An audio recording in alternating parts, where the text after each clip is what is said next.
तो एक general architecture की बात करते हैं। आप लोगों को ये समझ आना चाहिए कि आईओटी आर्किटेक्चर जब आप बनाते हैं तो उसमें बेसिकली ये 4 चीज़ें होती हैं, जिसमें आपके पास एक सेंसिंग लेयर होगा। सेंसिंग लेयर में क्या होगा? आप अपने एप्लीकेशन के हिसाब से उसमें सेंसर यूज़ करेंगे और फिर एक्चुएटर होंगे। Sensors are for taking input और एक्चुएटर इसलिए होता है कि हम उसको आउटपुट दें और वो उस मशीन को या वो जो डिवाइस है उसको ऑपरेट करें। और फिर आपके पास एक नेटवर्क लेयर होगा, ये वो कनेक्टिविटी लेयर है जो लास्ट हमने मेंशन किया। तो यहाँ आपके पास कनेक्टिविटी होगी, आइदर वायर्ड होगी या वायरलेस होगी। तो ये फिजिकल जो लेयर है, यहाँ से जो डिवाइसेस है, इससे ये नेटवर्क के जरिए डेटा कलेक्शन होगी। तो अब ये कनेक्टेड होगा, आइदर वायर्ड होगा यहाँ नेटवर्क लेयर, या आपके पास वायरलेस होगा। मसलन आपके पास ब्लूटूथ हो सकता है, आपके पास वाईफाई हो सकती है, जिगबी हो सकता है, एलटी, ये सारे कम्युनिकेशन प्रोटोकॉल्स हैं। HTTP एक प्रोटोकॉल है जिसके ज़रिए आप कनेक्ट कर सकते हैं जो फिजिकल डिवाइस। इसके अलावा आपके पास MQTT है, उसके ज़रिए आप कनेक्ट कर सकते हैं। तो आप जब कोई डिवाइस आप कनेक्ट कर लेते हैं तो थर्ड आपका पास जो लेयर है वो डेटा प्रोसेसिंग लेयर है।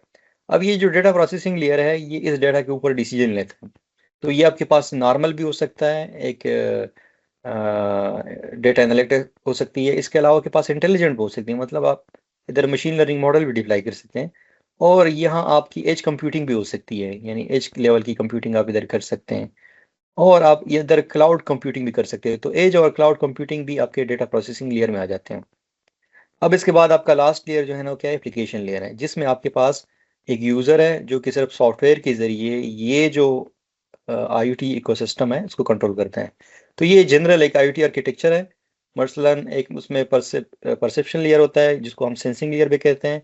मसलन आपके पास कार है जिसको कहते हैं ऑटोनॉमस कार है। अब वो इन्वायरमेंट को परसीव करना चाह रहा है तो उसके पास कैमराज होने चाहिए और RFIDs होने चाहिए जिसके ज़रिए वो मॉनिटर करे, डेटा कलेक्ट करे। इसके बाद एक्चुएटर्स होने चाहिए। सिमिलरली फिर वो एक नेटवर्क के ज़रिए कनेक्टेड होगा।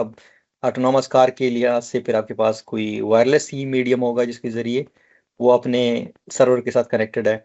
इसके अलावा एज कंप्यूटिंग के साथ भी वो कनेक्ट हो सकता है, यानी अगर हमने लेट्स सी अपने सिस्टम को ज़्यादा इंटेलिजेंट करना है और प्रॉम्प्ट डिसीजन लेने हैं।